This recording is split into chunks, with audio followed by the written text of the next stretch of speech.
Long, long ago, beginning in the 17th century, lived three young men who were lucky enough to live in a time of innovation and a time of discovery. Good for us that they had such curious minds and were able to make breakthroughs in science that we have and use today.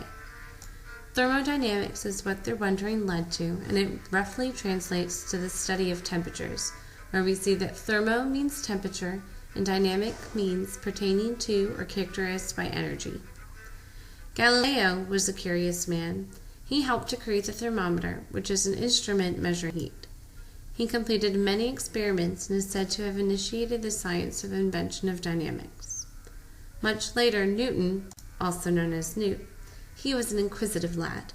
He was constantly wondering as a child how objects moved, how apples fell out of trees, and how pendulums swayed. Newt was a constant bother to his mother as he asked so many questions. He grew up to make some laws of motion. Perhaps you've heard of them. In the 19th century, James Joule came along. He was curious about heat and how it interacted in the chemical reaction. He helped to frame some of the guiding principles of thermodynamics. James was noted for his experiments of the mechanical equivalent of heat, one of the precursors to the logic behind the first and the second law of thermodynamics. They helped to discover that every chemical reaction that exists is one of two things, endothermic or exothermic. The Greek root therm means temperature or heat, which gives us a clue about all reactions. There is energy exchange.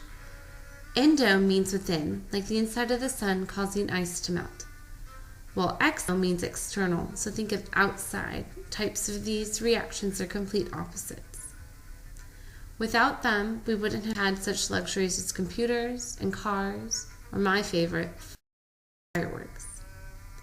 We would take notice and try to recreate reactions in fireworks, combustion engines, or note changes in heat.